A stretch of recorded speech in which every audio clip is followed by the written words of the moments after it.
Bab 1640, Film Mata-Mata Afrika Utara, 2. Jalan-jalan lama ramai dengan orang. Suara pedagang asongan, gonggongan anjing, tangisan anak-anak, dan kebisingan memenuhi pasar. Zhao Yu melilitkan jubah panjangnya erat-erat di sekujur tubuhnya, merasakan topi di kepalanya semakin lama semakin berat, seolah-olah dia sedang memakai mantra Sun Wukong. Ding Lan membawa Zhao Yu melewati pasar, dan mereka segera tiba di depan sebuah bangunan putih berlantai 2. Hu Lingye tinggal di lantai 2 gedung kecil ini. Lantai pertama adalah toko yang menjual rempah-rempah, dan aroma rempah-rempah yang kuat tercium di mana-mana. Pialang informasi, Zhao Yu bergumam dalam hatinya. Dia tidak terbiasa dengan istilah ini, karena dia belum pernah bersentuhan dengannya sebelumnya. Menurut Ding Lan, yang disebut sebagai penjajah informasi adalah seseorang yang menggunakan jalur ilegal untuk mendapatkan informasi yang diinginkan orang lain, lalu menjualnya dengan harga tinggi. Informasi tersebut mencakup berbagai hal, seperti informasi orang dalam perusahaan, skandal politik, dan sejumlah informasi pribadi. Orang seperti itu pasti punya komplotan yang berpengetahuan luas di belakangnya, atau mereka punya teknik yang sangat hebat yang bisa diperoleh melalui peretasan. Atau, mereka adalah orang dalam yang bekerja di pemerintahan atau badan rahasia perusahaan.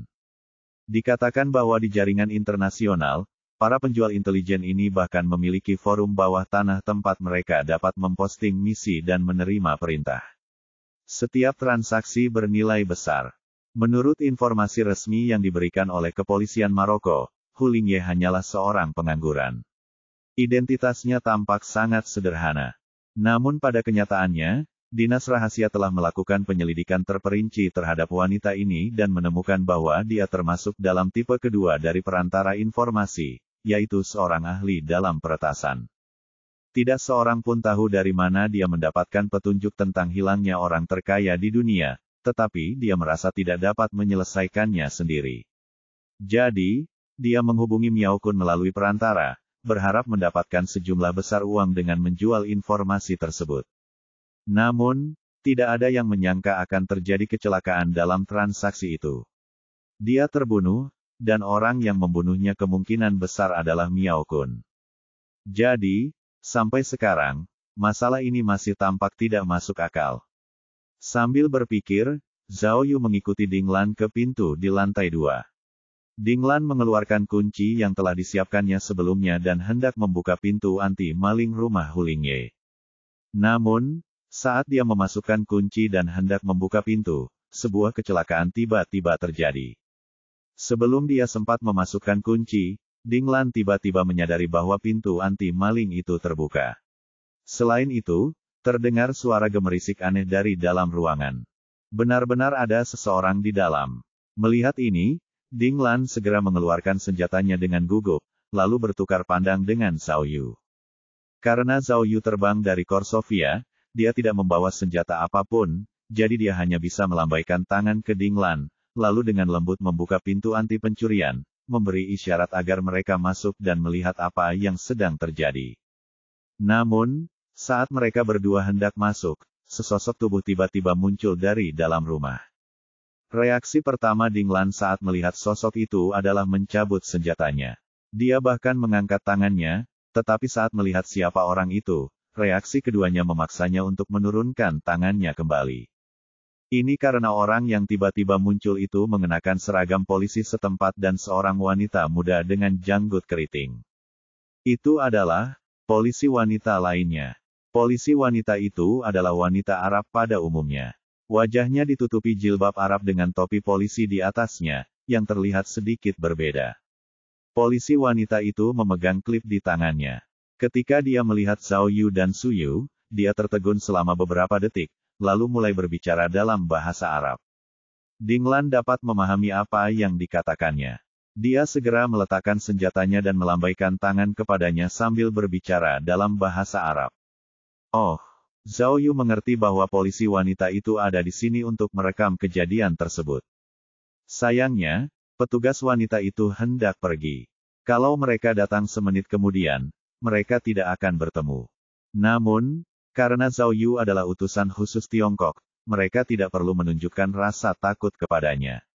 Dinglan segera mengeluarkan dokumen mereka dan menunjukkannya kepada polisi wanita itu, untuk menunjukkan identitas dan niat mereka. Awalnya, Zhao Yu ingin mengaktifkan alat penerjemah tak kasat mata untuk mendengar apa yang mereka katakan. Namun, saat Dinglan menunjukkan identitasnya, petugas wanita itu tidak mempersulit mereka. Dia hanya melambaikan tangannya dan berjalan melewati mereka berdua keluar rumah. Saat polisi wanita itu melewati Zhao Yu, dia tiba-tiba menyadari ada sesuatu yang salah. Karena dia tidak mengerti bahasa Arab, dia dapat melihat dengan jelas bahwa wajah polisi wanita itu dipenuhi keringat, terutama wajah yang menghadap Zhao Yu. Wajahnya seperti baru saja dicuci dengan air, dan dipenuhi keringat dingin. Hah, itu tidak benar. Zhao Yu menyadari bahwa cuaca Maroko sejuk dan menyegarkan. Ia mengenakan jilbab tebal, tetapi tidak berkeringat. Namun, polisi wanita ini. Hah, detik berikutnya, Zhao Yu menyadari bahwa tatapan mata dan wajah polisi wanita itu tidak tepat. Matanya menghindari tatapannya, dan wajahnya sedikit pucat. Yang terpenting, detektor tak kasat mata milik Zhao Yu juga menangkap sesuatu yang tidak biasa. Ia melihat bahwa, selain ponsel milik polisi wanita itu, ia juga memiliki kamera lubang jarum, alat komunikasi, dan banyak perangkat elektronik lainnya. Ini, istri dan anjing bermain dan menari saat suami sedang bekerja. Sederet prestasi unik para artis transpuan Indonesia. Zhao Yu segera menyadari bahwa ada yang tidak beres dengan polisi wanita itu. Bagaimana mungkin seorang polisi biasa membawa begitu banyak perangkat elektronik canggih?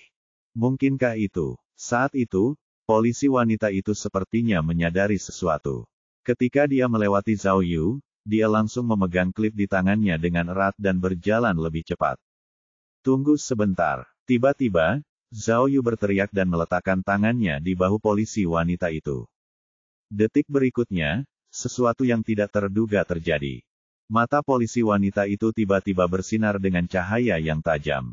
Dia tiba-tiba mencengkeram pergelangan tangan Zhao Yu dengan tangan kirinya, lalu mengangkat bahunya dan memutar punggungnya. Dia menggunakan teknik yang tidak diketahui dan melemparkan Zhao Yu keluar dengan salto ke depan. Tepat saat Zhao Yu jatuh ke tanah, dia mengangkat kaki kanannya dan menendang dada Dinglan. Karena situasi yang tiba-tiba ini, Dinglan terkejut dan tidak punya pilihan selain mengambil langkah mundur kecil. Pada akhirnya, polisi wanita itu memanfaatkan kesempatan ini untuk memanjat pagar dan melompat ke bawah. Hah! Saat itulah Dinglan tersadar. Dia segera mengeluarkan senjatanya, dan mendapati bahwa polisi wanita palsu itu sudah lari ke kejauhan di sepanjang koridor di lantai pertama.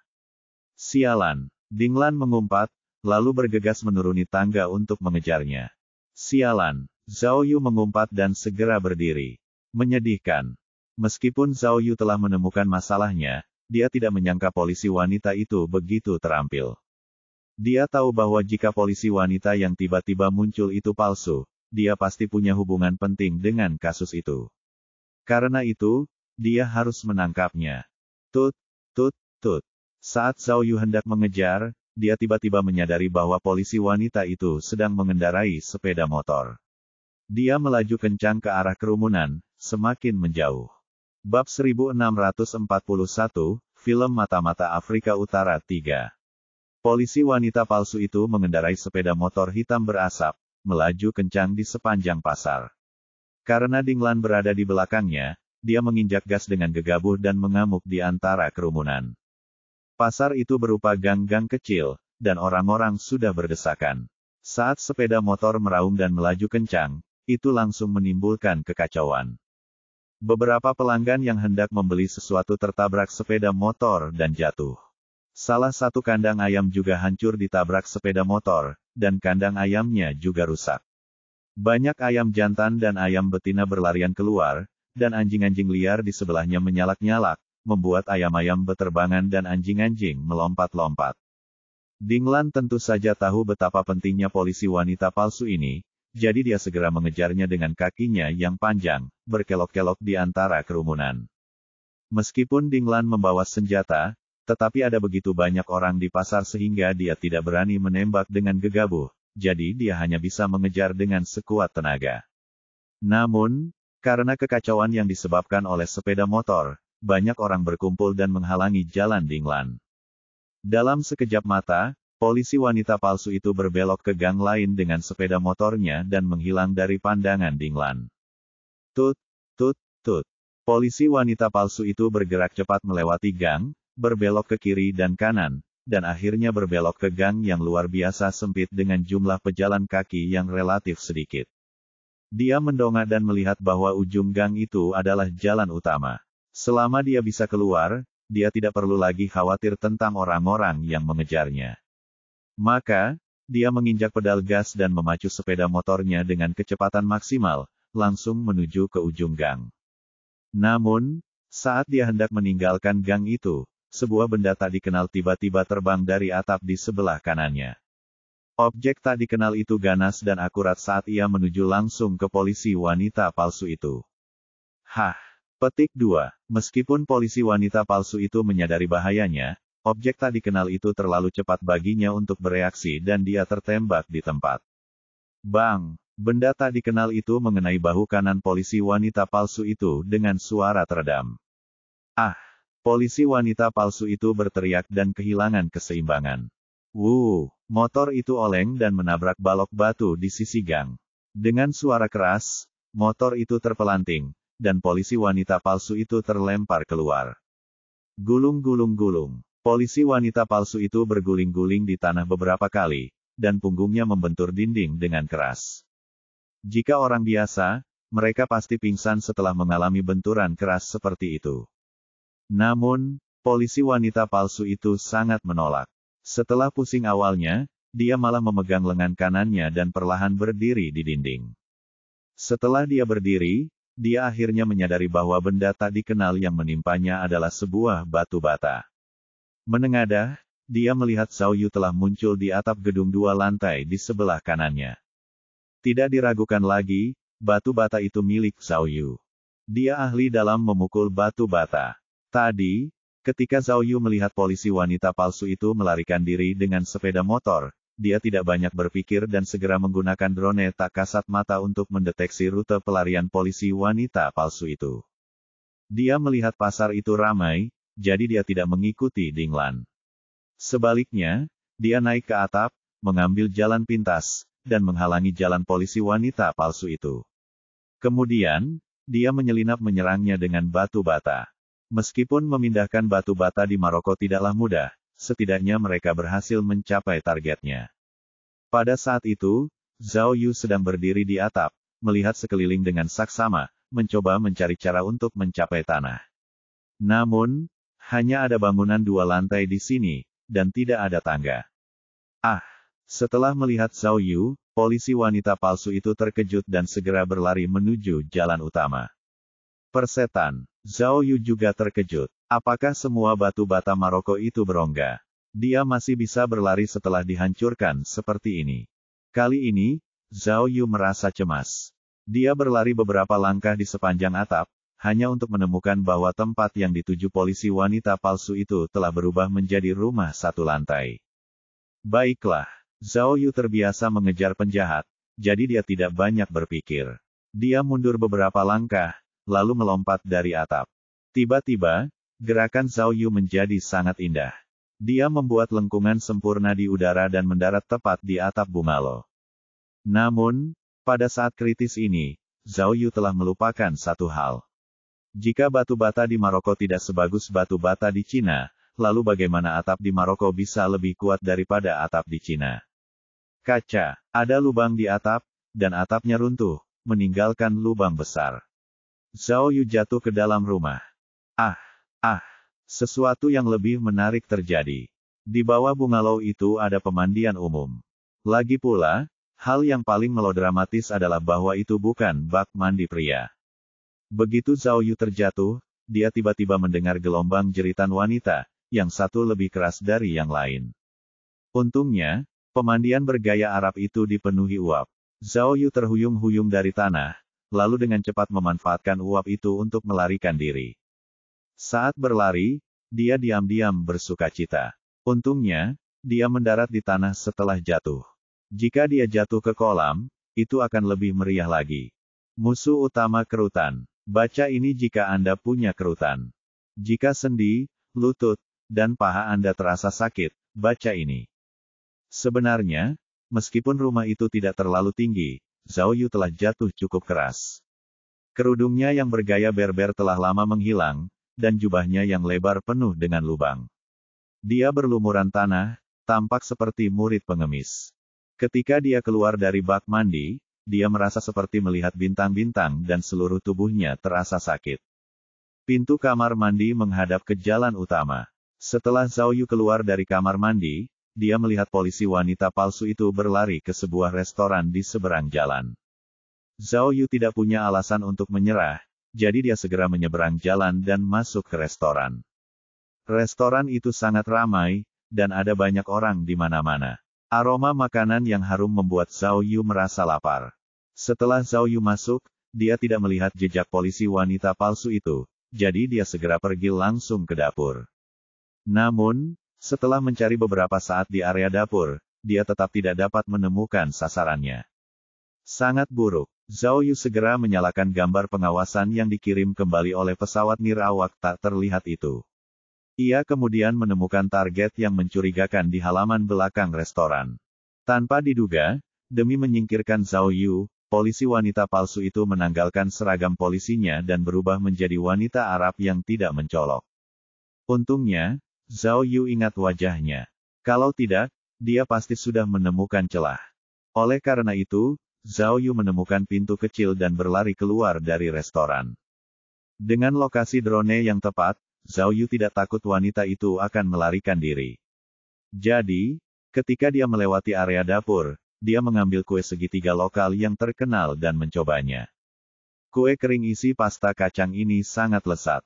Setelah melewati halaman belakang, Zhao Yu berjalan menyusuri beberapa gang dan akhirnya menghentikan polisi wanita palsu itu di jalan buntu yang tertutup rumput liar. Huci. Karena dia berlari terlalu cepat, polisi wanita palsu itu meletakkan tangannya di lututnya dan terlihat seperti sedang terengah-engah. Namun, yang mengejutkan Zhao Yu, setelah melihat bahwa dia tidak punya cara untuk melarikan diri, polisi wanita palsu itu tidak hanya tidak panik, tetapi dia juga menunjukkan ekspresi lega. Detik berikutnya, meskipun dia masih terengah-engah, dia tiba-tiba melambaikan kelima jarinya ke arah Zhao Yu, membuat gerakan yang sangat menghina dan provokatif. Dia sedang pamer pada Zhao Yu. Jika kau punya nyali, datanglah dan tangkap aku. Hal yang paling tidak ditoleransi Zhao Yu adalah seseorang yang memandang rendah dirinya, apalagi seorang wanita.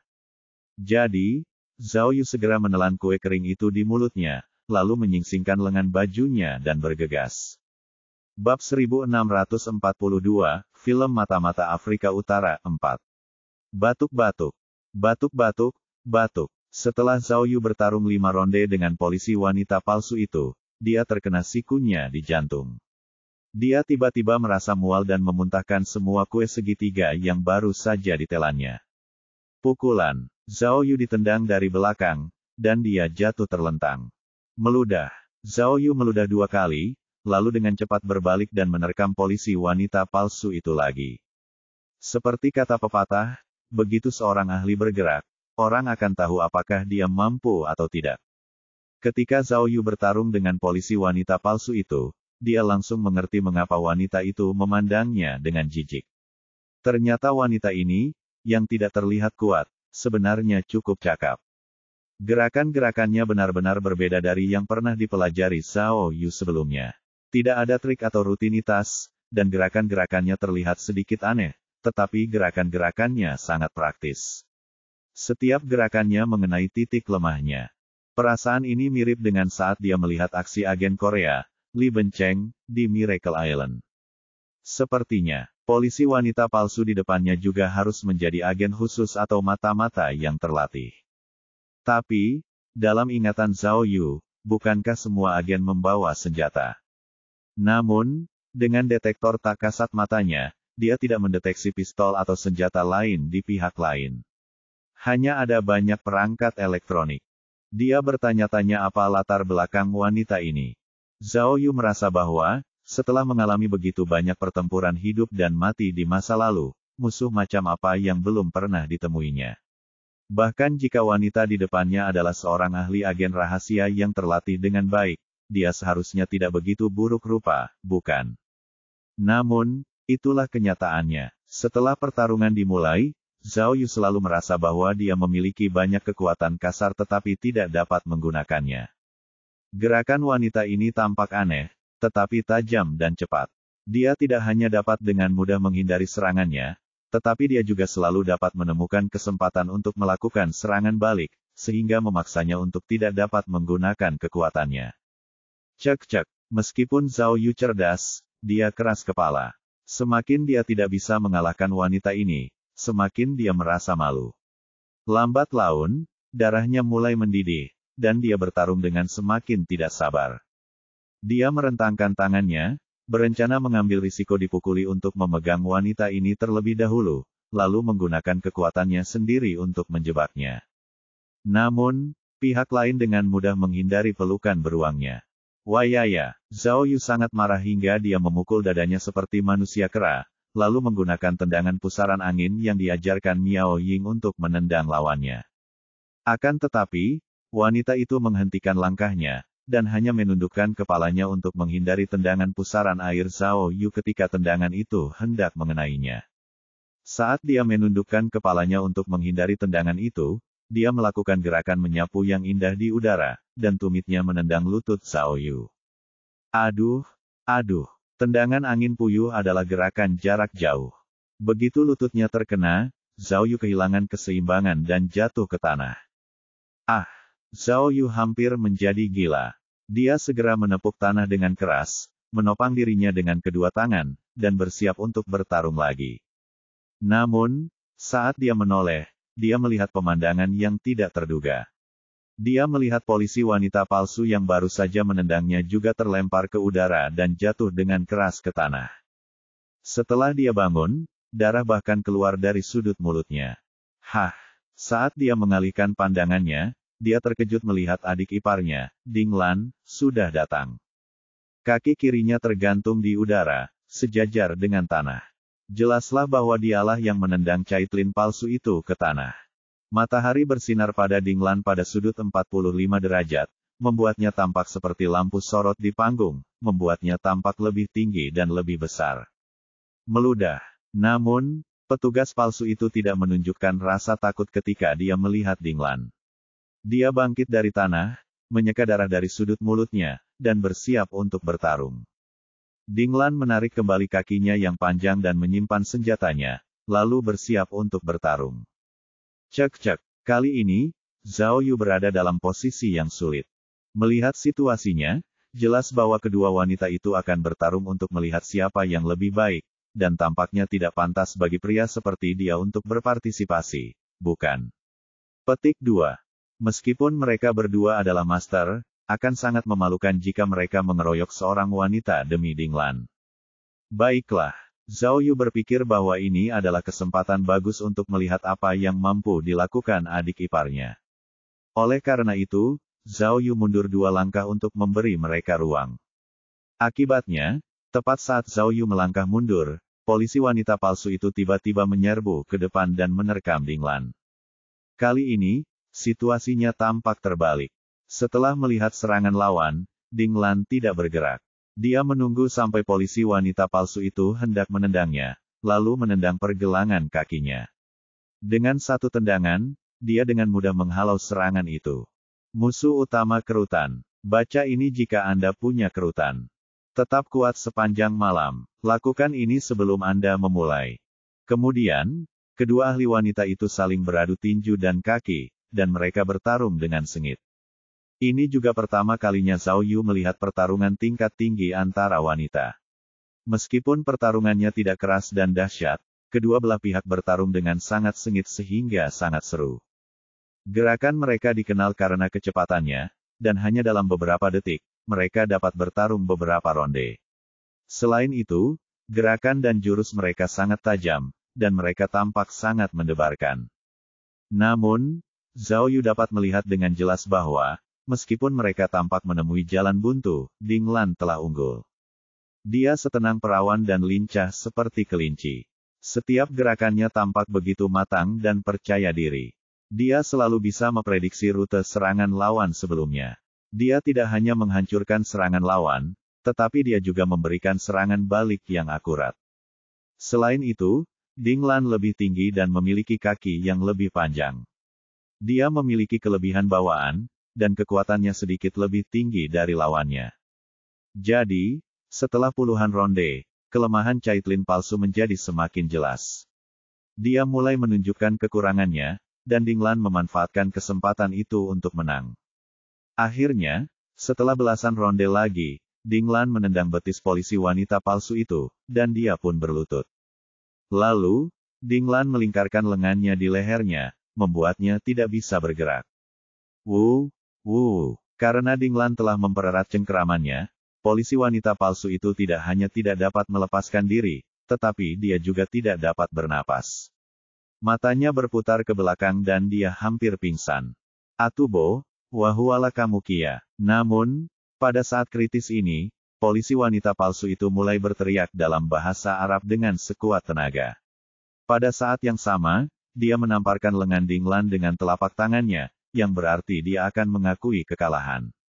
Namun, ini bukan kompetisi, jadi bagaimana dia bisa mengaku kalah?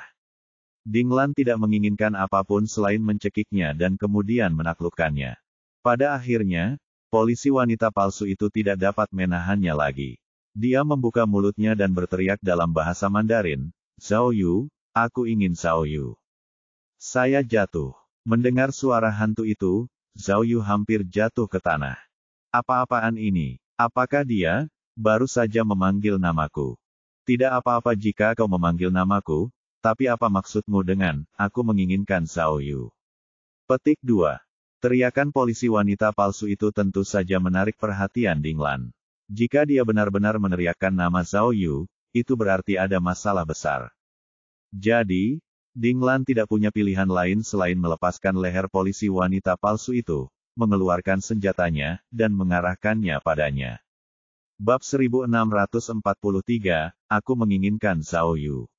Batuk, batuk, batuk, batuk, wajah polisi wanita palsu itu memerah karena dicekik. Dia terengah-engah beberapa kali dengan susah payah sebelum dia batuk dan mengatur napasnya. Petik 2. Kamu kenal Zhao Yu? Katakan padaku, siapa kamu? Ding Lan bertanya dalam bahasa Arab setelah memastikan tidak ada orang di sekitar. Batuk-batuk, batuk-batuk, polisi wanita palsu itu batuk dengan keras beberapa kali lagi, lalu menunjuk ke headphone di telinganya. Petik 2. Setelah dia melepas headphone-nya, dia merogoh saku dalam bajunya, ingin mengambil sesuatu. Zhao Yu tahu bahwa wanita itu tidak membawa senjata mematikan, jadi dia tidak khawatir wanita itu akan memanfaatkan kesempatan itu untuk melawan. Namun Ding Lan tidak yakin. Dia langsung mengarahkan senjatanya ke arah pria itu dan memperingatkannya untuk memperlambat lajunya. Ding Lan baru merasa lega ketika dia melihat polisi palsu itu telah mengeluarkan telepon. Zhao Yu, polisi wanita palsu itu mengulang nama Zhao Yu dalam bahasa Mandarin yang agak tidak baku, lalu mengangkat teleponnya dan memberi isyarat. Tampaknya wanita itu ingin Zhao Yu menjawab telepon. Zhao Yu menatap Ding Lan, lalu ke detektor di otaknya. Setelah memastikan tidak ada yang salah dengan telepon itu, dia mengambil telepon itu dan menempelkannya ke telinganya. Akhirnya, serangkaian panjang nyanyian dalam bahasa Arab terdengar dari telepon, dan seorang pria dengan suara tajam menggumamkan sesuatu. Sialan, alis Zhao Yu berkerut, dan dia semakin bingung. Video, Ding Lan, yang mengerti bahasa Arab, mengerti maksud utamanya. Dia segera mengingatkan Zhao Yu bahwa orang di telepon ingin dia mengaktifkan panggilan video. Zhao Yu menyalakan layar ponsel dan melihatnya. Meskipun semuanya berbahasa Arab, ia melihat tombol hijau yang tampak seperti panggilan video. Oh, jadi seperti ini. Setelah dia menekan tombol tersebut, sebuah video muncul di layar. Seorang pria mengenakan jilbab Arab memenuhi seluruh layar. Hai, Zhao Yu, apa kabar? Pria itu menyapa Zhao Yu dengan bahasa Mandarin yang kaku, lalu beralih ke bahasa Inggris dan mengucapkan banyak hal dengan cepat. Persetan, apa yang sedang terjadi? Zhao Yu menatap pria Arab di layar, tangan kanannya memegang dahinya sambil bertanya dengan heran, bukankah ini kepala suku? Mengapa kamu ada di sini? Benar sekali, lelaki ini adalah Yusufu Arab yang pernah ikut serta dalam salon detektif di Pulau Ajaib bersamanya. Miao Kun dan yang lainnya memanggilnya, kepala suku. Zhao Yu tidak pernah menyangka kalau orang yang menelepon itu adalah dirinya. Setelah melihat bahwa dia berbicara dalam bahasa Inggris, Zhao Yu harus menggunakan penerjemah simultan untuk memahami apa yang dia katakan. Jangan salah paham, ini bukan, aku ingin Zhao Yu, tapi, aku ingin Zhao Yu menjawab telepon. Dia sama sekali tidak mengerti bahasa Mandarin. Yusufu menjelaskan, jadi, apakah kamu tidak pernah punya ide tentang asistenku yang cantik? Dia tidak akan pernah tidur denganmu. Sial, omong kosong apa yang kau bicarakan. Jangan lakukan hal-hal yang tidak berguna ini. Zhao Yu menunjuk ke polisi wanita palsu itu dan bertanya, ini salah satu orangmu, kan? Apa yang ingin kau lakukan? Mengapa dia muncul di rumah Hu Lingye? Apa yang ingin kulakukan? Tentu saja, aku wanita. Akhirnya, sufumu tersenyum sembrono dan berkata dengan nada yang sangat serius, apakah kau tahu bahwa reputasiku telah dirusak olehnya? Bagaimana aku bisa bertahan hidup dalam pekerjaan seperti ini di masa depan? Petik 2. Kata-kata Anda SUFU jelas tidak dapat dijelaskan dan membingungkan. Namun, mata Zhao Yu berbinar, karena dia telah menebak inti permasalahannya. Dia pertama-tama mengumpat, lalu menunjukmu SUFU dan berteriak, sekarang aku mengerti. Jadi kamu perantaranya. Kaulah yang memperkenalkan pialang informasi itu pada Miao Kun, bukan? Oh, aku lupa kalau kau detektif China. Reaksimu sangat cepat. Setelah SUFU mengangguk dan mengakuinya, dia memasang ekspresi polos. Tapi bagaimana dia bisa mati? Miao perempuan, tidakkah menurutmu sebaiknya kau memberiku penjelasan? Jelaskan saja, Zhao Yu mengomel, tidak bisakah kau melihatnya? Hu Lingye telah terbunuh, dan Miao Kun telah menghilang. Ini berarti ada seseorang yang mengawasi transaksi mereka. Ceritakan padaku semua yang kau tahu sekarang, atau semuanya akan terlambat. Petik 2. Apakah dia benar-benar hilang? Kamu SUFU mengerutkan kening dan mencubit hidungnya. Kupikir kamu menyebarkan berita palsu. Kenapa kau menyebar? Kau, saat dia berbicara, Zhao Yu melihat melalui video bahwa tangan Yusufu masih diperban. Dia bertanya dengan tergesa-gesa, kau, di mana kau sekarang? Petik 2. Bagaimana kau bisa membocorkan keberadaanku? Kau SUFU menegangkan lehernya dan berkata, aku tidak akan memberitahumu. Aku masih dalam tahap pemulihan di Suwa. Lengan saya sudah menjalani 3 kali operasi. Ya Tuhan, dosa apa yang telah saya perbuat di kehidupan sebelumnya? Suva adalah ibu kota Fiji. Setelah insiden di Pulau Ajaib itu, lengan kanan Yusuf terluka parah dan ia harus menjalani operasi di rumah sakit Suva. Jika sendi, lutut, dan paha Anda terasa sakit, baca ini. Musuh utama kerutan. Baca ini jika Anda punya kerutan. Dia tidak menyangka bahwa dia masih belum pulih setelah sekian lama. Tapi, aku tidak mengerti, kata Yusufu dengan bersemangat. Jika pembunuhnya hanya ingin mengambil dokumen Hu Lingye, mengapa dia harus melakukannya saat mereka sedang berdagang? Mengapa dia tidak membunuh Miao Kun juga? Sebaliknya, dia menghilang. Mengapa saya merasa ada yang salah dengan bibit betina?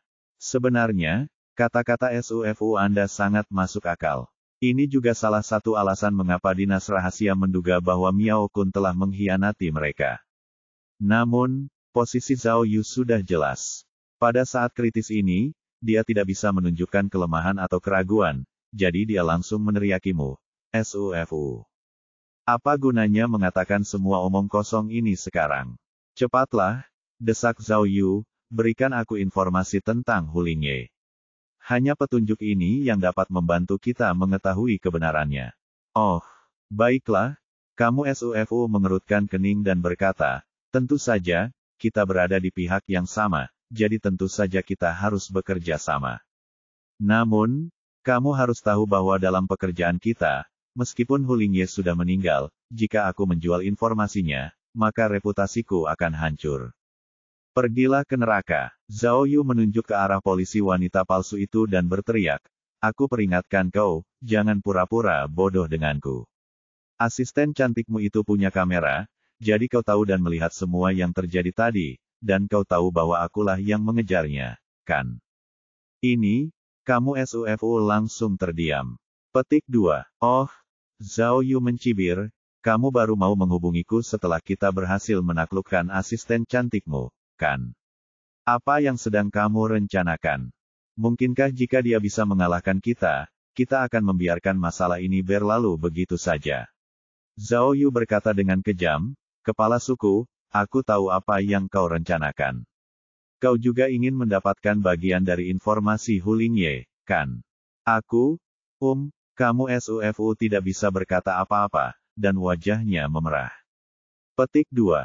Bagus. Kamu yang meminta ini, jangan salahkan aku karena bersikap kejam. Kemudian, Zhao Yu menatap Ding Lan. Ding Lan mengerti apa yang dimaksudnya dan segera mengarahkan pistolnya ke punggung polisi wanita palsu itu lagi. Jangan katakan apapun. Aku akan membawa asisten cantikmu kembali ke kantor polisi Maroko sekarang untuk diinterogasi. Zhao Yu menunjuk ke polisi wanita palsu itu dan berkata, mari kita lihat siapa yang akan paling menderita. Jangan, bukan itu yang kumaksud. Melihat Zhao Yu mengambil tindakan, USUFU benar-benar cemas, dan dengan cepat memohon, baiklah, oke, aku akan memberitahumu. Aku pasti akan memberitahumu semua yang aku tahu. Petik 2. Bab 1644, Bab 1643 seorang ahli di depan Anda. Satu siang, sebuah restoran di Casabianca. Namaku Amiola. Di meja yang tidak mencolok di sudut, polisi wanita palsu itu memperkenalkan situasi kepada Zhao Yu dan Zhao Yu. Aku asisten Yosuke. Saya datang ke Casabianca untuk menyelidiki kebenaran di balik kematian Hu Lingye. Kami sudah tahu itu. Zhao Yu menyesap teh buah lokal dan berkata terus terang, cepat dan beritahu kami, siapa Hu Lingye ini. Dia bukan dari Maroko. Dia pernah bekerja untuk Amerika Serikat, tetapi kemudian mengundurkan diri karena berbagai alasan. Dia ahli dalam pengumpulan dan analisis intelijen. Selama ini, dia bersembunyi di berbagai negara Eropa dan mencari nafkah dengan menjual intelijen. Namun, kalian seharusnya sudah tahu tentang orang terkaya di dunia, Londe, kan? Untuk mendapatkan cukup uang untuk masa pensiunnya, Hu Lingye telah bekerja keras untuk mengungkap hilangnya Londe dan mencari keberadaannya di seluruh dunia, kata Amerolan dengan suara rendah. Petik 2. Akhirnya, setahun yang lalu, setelah menganalisis data, dia menduga bahwa Londe mungkin muncul di Maroko, atau sedang berada di Maroko saat ini. Jadi, dia datang ke Casabianca. Akhirnya, setelah setahun pencarian, penyelidikannya telah membuat beberapa kemajuan dan menemukan banyak informasi penting. Namun, meskipun dia memiliki informasi itu, dia tahu bahwa dia tidak memiliki kemampuan untuk menemukan Londe dan mendapatkan hadiah 1 miliar, jadi dia menghubungi bos kami, kata Laura Mei sambil membuat gerakan tak berdaya. Dan bos kami tidak memiliki banyak kemampuan itu, jadi dia hanya memanfaatkan situasi dan memperkenalkan kesepakatan ini kepada Miao perempuan. Kita tahu bahwa Miao betina juga mencari Londe. Dia tidak hanya tertarik dengan transaksi ini, tetapi dia juga punya kekuatan. Jadi, sebagai perantara, kami mengatur pertemuan untuk mereka, tetapi kami tidak menyangka, Lalu, apa yang ditawarkan Hu Lingye? Zhao Yu merasa haus, jadi dia menghabiskan seluruh cangkir teh buahnya. Jika kita bisa menemukan Londe, Hu Lingye akan memberi kita komisi sebesar 200 juta, dan bos kita akan memberi kita 100 juta, kata Laura Mei. Namun, selama transaksi, Miao harus membayar deposit sebesar 1 juta euro dan beberapa informasi berharga lainnya. Syarat ini, bukankah agak tidak masuk akal? Zhao Yu menatap Ding Lan, lalu menggelengkan kepalanya dan berkata, kedengarannya seperti janji kosong, bukan? Jika informasinya salah, bukankah 1 juta euro itu akan sia-sia? Tidak juga, kata Amerolan. Orang-orang di bisnis intelijen tahu aturannya.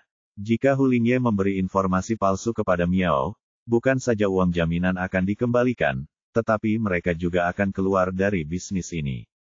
Jadi, bosku yakin bahwa informasi Hu Lingye seharusnya benar. Baiklah, kata Ding Lan. Sekarang, katakan padaku, apa yang telah kamu temukan? Mengapa kamu muncul di rumah Hu Lingye? Amiola sedikit mengernyit, seolah-olah dia berada dalam posisi yang sulit. Namun, mengikuti instruksi USUFU melalui earphone-nya, dia dengan cepat mengangguk dan berkata kepada Zhao Yu dan Su Lingyue, karena semuanya sudah sampai pada titik ini, kami tidak akan bermain teka-teki denganmu lagi. Sejujurnya, bosku tidak mengirimku ke Maroko untuk menyelidiki kematian Hu Lingye, atau untuk melacak keberadaan Miao betina. Aku hanya ingin mencari informasi yang ditemukan Hu Lingye, kata Zhao Yu sebelum Amerola selesai berbicara. Agar kamu punya kesempatan untuk menjual informasi itu kepada orang lain. Amiola mengangkat bahu dan tidak menyangkalnya. Aku tidak mengerti. Apa yang dipikirkan Hu Lingye, kalian para SUFU, dan Miao. Zhao Yu menggelengkan kepalanya dan mendesah. Orang terkaya di dunia yang telah hilang selama 6 tahun. Mengapa kalian percaya bahwa dia masih hidup? Selama 6 tahun terakhir, tidak ada seorang pun yang pernah mengirim surat pemerasan. Hilangnya dia jelas bukan penculikan atau pemerasan, tetapi pembunuhan untuk membungkamnya.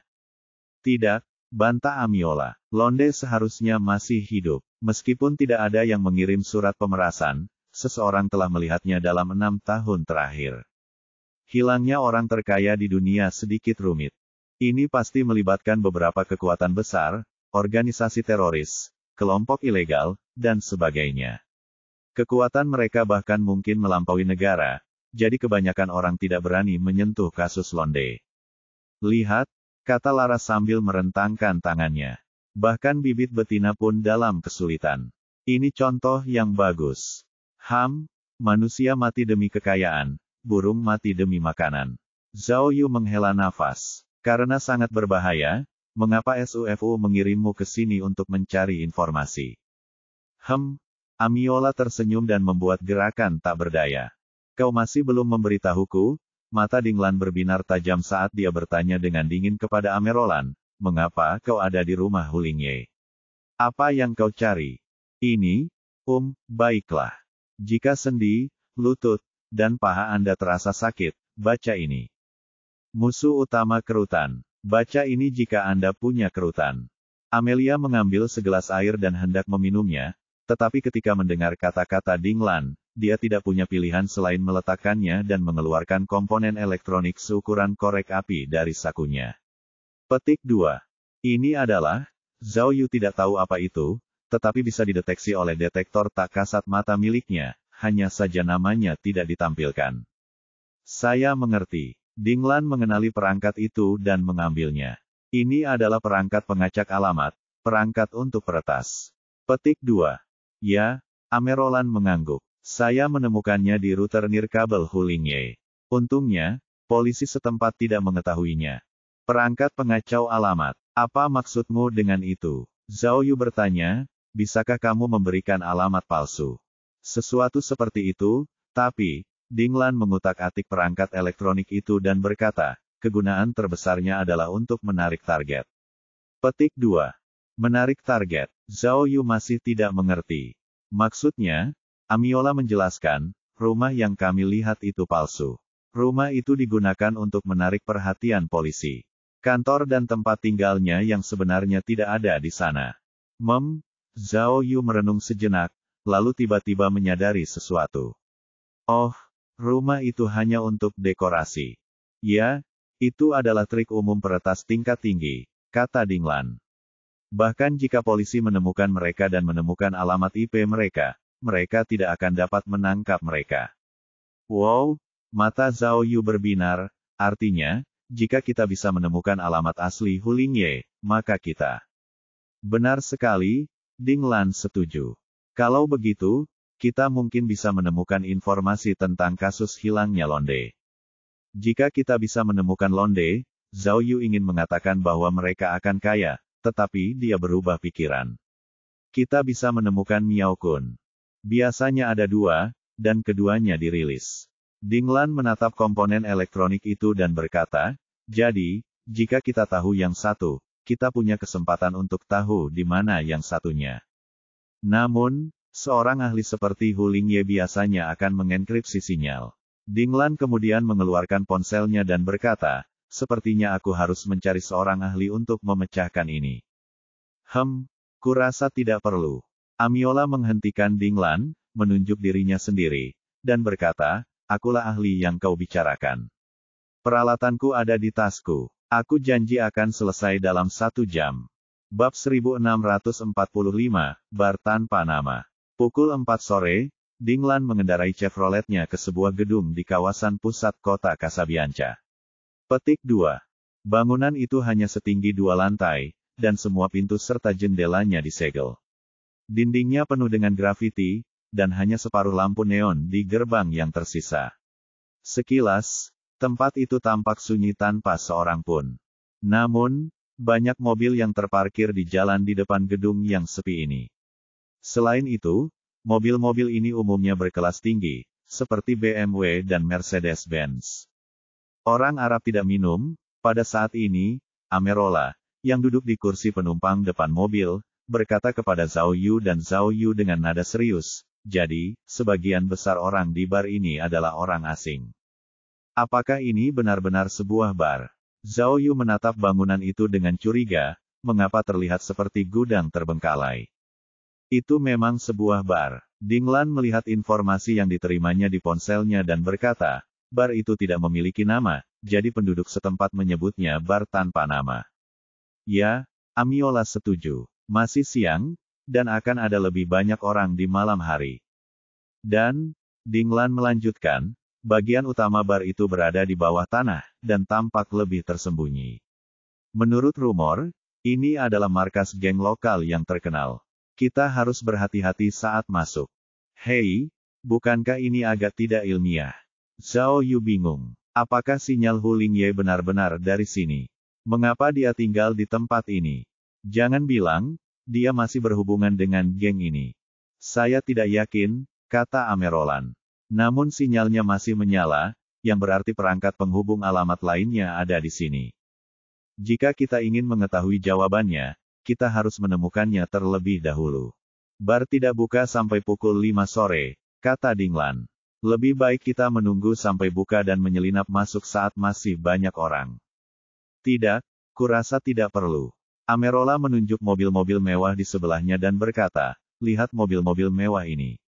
Menurut informasi yang kuterima, tempat ini bukan hanya bar bawah tanah, tetapi juga kasino bawah tanah. Kasino Maroko terkenal di dunia. Aku bisa menjamin bahwa sudah ada banyak orang di dalam. Jika kita berpura-pura menjadi penjudi dan masuk, kita tidak akan menarik kecurigaan apapun. Setelah itu, Amerolan menatap Zhao Yu dan berkata dengan serius, sebenarnya, bahkan jika kita menemukan tempat persembunyian Hu Lingye sekarang, kita tidak dapat menjamin bahwa kita akan menemukan sesuatu yang berguna. Jadi, saya tidak ingin membuang waktu lagi. Itulah yang kumaksud. Aku tidak ingin menunggu lebih lama lagi. Zhao Yu menatap kedua wanita cantik di dalam mobil dan tiba-tiba mendapat ide. Dia menghela napas dan berkata, Ayah, sudah lama aku tidak merasakan perasaan menjadi orang kaya. Dua wanita cantik, aku harus merepotkan kalian berdua untuk bekerja sama denganku hari ini. Biarkan kakak ini pamer sekali saja. 10 menit kemudian, Zhao Yu dan kedua wanita cantik itu keluar dari mobil dan berjalan menuju bar dengan kepala tegak. Zhao Yu, yang telah berdandan, berpakaian modis, dengan kacamata hitam di matanya dan dadanya terangkat tinggi. Auranya sangat kuat. Dua wanita cantik di sampingnya juga anggun dan berseri-seri. Mereka sangat cantik. Klang klang klang. Setelah sampai di bar, Zhao Yu mengetuk pintu dengan keras. Dengan sangat cepat, sebuah jendela kecil di pintu logam besar terbuka, dan seorang pria botak muncul. Jelaslah bahwa pria botak itu adalah petugas keamanan bar. Amelia segera menghampirinya dan menjelaskan tujuannya dalam bahasa Arab. Ia mengatakan bahwa Zhao Yu adalah orang kaya dari Tiongkok dan ingin bersenang-senang dengan mereka. Pada akhirnya, seperti yang diharapkan, meskipun aura Zhao Yu kuat, penjaga keamanan tetap dengan hati-hati meminta kartu anggota dari mereka. Tapi, bagaimana mungkin Zhao Yu dan yang lainnya punya kartu anggota? Baiklah, Zhao Yu tidak punya pilihan lain selain mengeluarkan setumpuk dolar AS dari sakunya dan melambaikannya di depan pria botak itu. Apakah Anda melihatnya? Amiola memanfaatkan kesempatan itu untuk berkata, ini kartu anggota kami. Ini pertama kalinya bos saya berbisnis di Maroko. Jika Anda bersenang-senang di sini, saya akan sering mengunjungi Anda di masa mendatang. Karena ada banyak orang asing di bar itu, dan Zhao Yu dan Ding Lan memang memiliki wajah khas Asia Timur, pria botak itu tidak bermaksud untuk menolak mereka. Namun, matanya masih terpaku pada uang kertas di tangan Zhao Yu. Dia berkata dalam bahasa Inggris, setidaknya, harus ada kenalan yang memperkenalkanmu, kan? Zhao Yu memiliki penerjemah sinkron, jadi dia langsung mengerti maksudnya. Ada kenalan, mereka ada di sini. Zhao Yu segera mengeluarkan uang $100 dan memberikannya kepada pria botak itu. Baiklah, setelah si botak mengambil uang itu, matanya berkilat penuh keserakahan saat dia berkata, kami punya aturan di sini bahwa kalian harus diperkenalkan oleh 3 orang kenalan sebelum bisa masuk. Sial, aku membencimu. Zhao Yu menatap pria botak itu dengan jijik, lalu dengan enggan mengeluarkan 3 lembar uang kertas dan menyerahkannya kepadanya. Pria botak itu akhirnya merasa puas.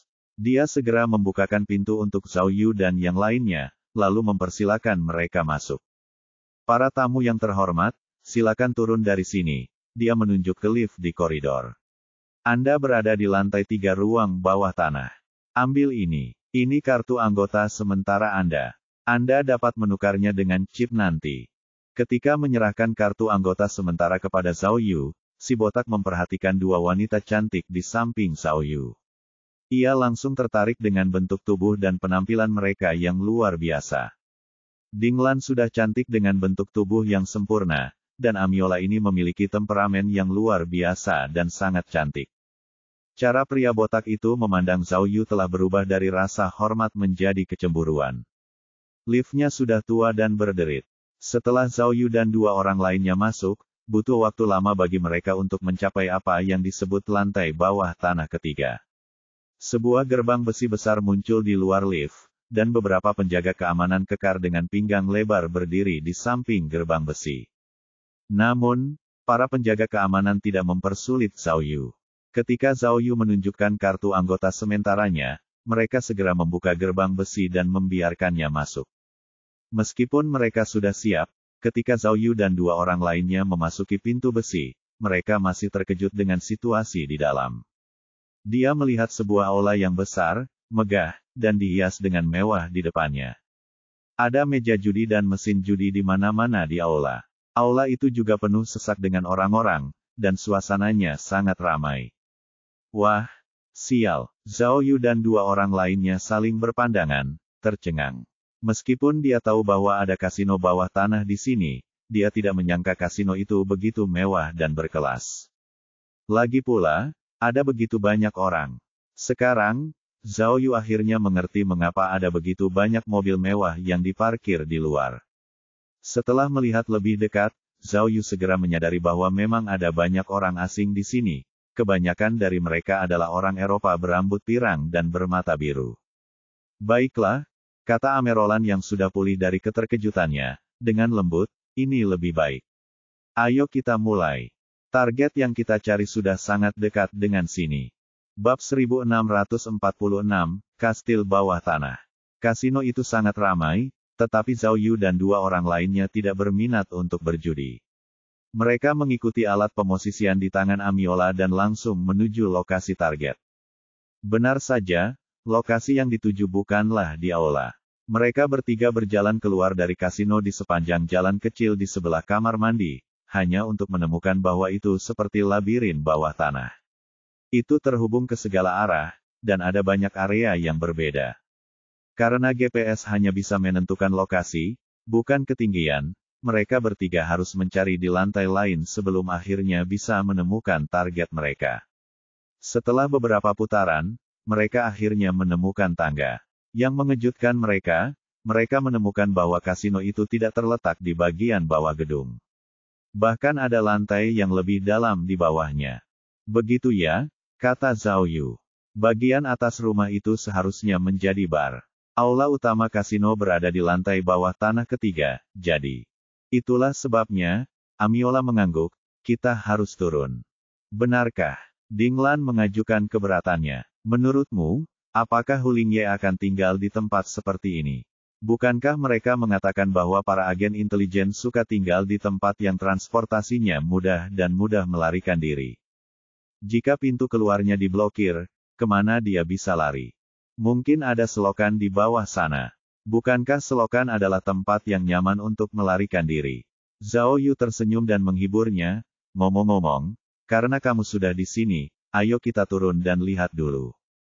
Setelah mengatakan itu, dialah orang pertama yang menuruni tangga. Sebenarnya, Dinglan masih punya hal lain untuk dikatakan. Lagi pula, insiden Hu Lingye punya banyak implikasi, dan dia khawatir ada jebakan di bawah. Namun, seperti yang dikatakan Zhao Yu, karena mereka sudah menyelidiki sampai titik ini, mereka harus turun dan melihat apapun yang terjadi. Jadi, Dinglan tanpa sadar menyentuh pergelangan kakinya, karena senjatanya disembunyikan di sana. Tangganya gelap, dan ada lampu kecil yang tergantung di dinding. Mereka bertiga segera tiba di lantai bawah tanah keempat. Pada akhirnya, mereka terkejut saat mengetahui bahwa lantai bawah tanah keempat bukanlah lantai terendah. Masih ada 5 lantai bawah tanah, atau bahkan lebih dalam lagi. Ya Tuhan, Zhao Yu terkejut. Dia tidak menyangka tempat ini adalah kastil bawah tanah. Mari kita mulai dari lantai ini, Amerolan melihat perangkat itu dan menunjuk ke suatu arah. Bisakah sinyalnya dikirim ke tempat yang begitu dalam? Petik 2. Zhao Yu sedikit ragu-ragu, tetapi dia adalah orang pertama yang mendorong pintu kecil itu dan memasuki lantai bawah tanah keempat. Pada akhirnya, dia langsung merasa ada yang salah saat dia masuk. Gaya lantai bawah tanah keempat tiba-tiba berubah. Koridor dipenuhi dengan lampu berwarna ambigu, dan dindingnya dipenuhi dengan segala macam mural dan foto yang kotor. Ada wanita genit dengan pakaian minim di mana-mana di koridor. Semakin mereka berjalan, mereka bisa mendengar suara terengah-engah yang membuat wajah seseorang memerah. Astaga, Zhao Yu adalah seorang kenalan lama yang pernah bekerja di rumah bordil. Meskipun tempat ini jauh di seberang lautan, dia dengan cepat mengetahui di mana dia berada. Tempat ini sebenarnya, halaman merah yang bahagia. Astaga, memikirkan bar dan kasino di atas, Zhao Yu tidak dapat menahan diri untuk tidak mendesah. Ini bukanlah bar tanpa nama, melainkan Kongtong Entertainment City yang multidimensi dan multifungsi. Kedua wanita itu merasa sedikit malu. Namun, meskipun ini adalah tempat yang relatif sensitif, Zhao Yu dan 2 orang lainnya tidak melihat terlalu banyak penjaga atau petugas keamanan, dan tidak ada seorang pun yang maju untuk mempersulit mereka. Hanya sedikit wanita yang melemparkan pandangan menggoda pada mereka. Setelah mencari beberapa saat, Amiola menemukan bahwa alat pemantul sinyal milik Hu Lingye juga tidak ada di lantai ini. Oleh karena itu, mereka segera pergi dan kembali ke tangga. Hanya ada 2 kemungkinan sekarang, bisik Amerolaya. Ada di bar di atas atau di bawah tanah. Menurut saya, saat Zhao Yu membuka mulutnya, dia tiba-tiba melihat sekelompok pria kekar berjalan menaiki tangga. Kebanyakan dari mereka memiliki rokok di mulut mereka dan tato di tubuh mereka, membuat mereka terlihat garang. Zhao Yu secara naluriah ingin menghindarinya. Namun, orang-orang kuat itu datang tiba-tiba dan berjalan cepat. Mereka telah melihat Zhao Yu dan 2 orang lainnya, jadi jelas mereka tidak dapat menghindarinya. Memikirkan sifat ruang bawah tanah lantai 4 ini, Zhao Yu dengan cepat bertindak dan berbalik untuk mencium wajah Dinglan. Maksudnya, dia mau belajar dari adegan-adegan di film, pakai ciuman buat bikin musuh bingung, biar musuh nggak ragu lagi sama identitasnya. Tentu saja, dia juga bisa memanfaatkan situasi tersebut. Namun, ketika dia berbalik, dia tiba-tiba menyadari sebuah masalah. Ada 2 wanita cantik di sisinya, jadi, siapa yang harus dia cium? Reaksi pertamanya, tentu saja, adalah mencium Dinglan. Bagaimanapun, Dinglan adalah pasangannya. Namun, saat dia mendekatkan wajahnya, dia tidak bisa menahan diri untuk berhenti. Itu karena dia tiba-tiba teringat bagaimana penampilan Ding Lan saat dia bertarung. Dia ragu-ragu. Jika dia menciumnya sekarang, apakah dia harus menderita banyak hal nanti? Bagaimana dengan... Dia memandang Amiola dan bertanya-tanya apakah wanita cantik asing akan lebih terbuka. Haruskah aku menciumnya? Saat Zhao Yu masih ragu-ragu, sekelompok orang kuat itu sudah sampai di tangga, dan tampaknya mereka akan menabrak mereka. Namun, pada saat kritis ini, sesuatu yang mengejutkan Zhao Yu terjadi.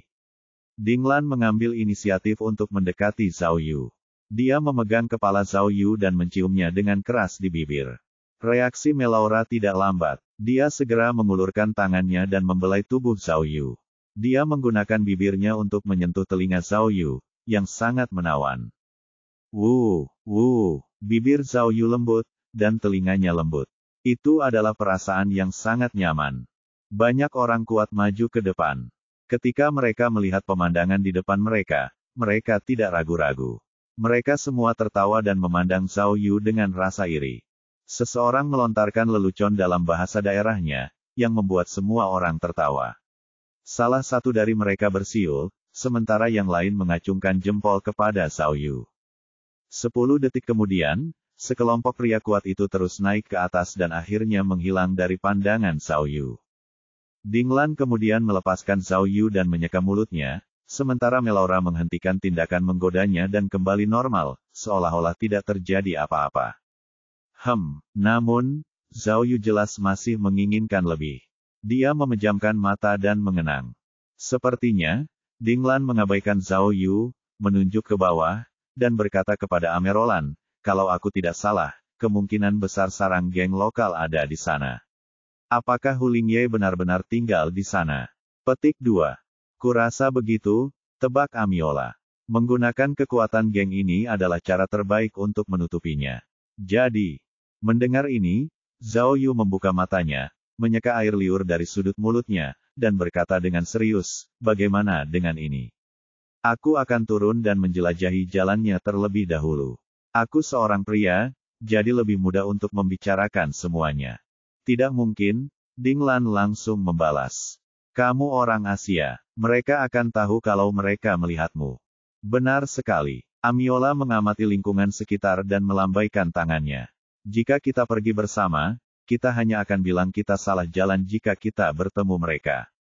Setelah mengatakan itu, Amilora dengan tidak sabar berjalan ke lantai bawah tanah kelima. Bab 1647, Seorang Mata-Mata. Zhao Yu tahu bahwa, meskipun Amiola tampak sangat kooperatif, dia sebenarnya tidak berada di pihak yang sama dengannya. Dia mewakili kelompok kepentingan SUFU, jadi dia tidak bisa membiarkan Zhao Yu bertindak sendiri. Bagaimana jika Zhao Yu menemukan informasi tentang hilangnya orang terkaya di dunia terlebih dahulu, lalu meninggalkannya? Maka dia tidak akan bisa menjelaskannya kepadamu, SUFU.